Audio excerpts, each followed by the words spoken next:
Hi, today I would like to show you how to work the BRP, the brioche purl, followed by a knit stitch.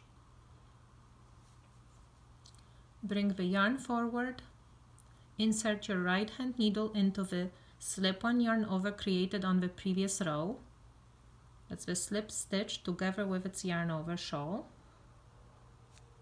and purl them together.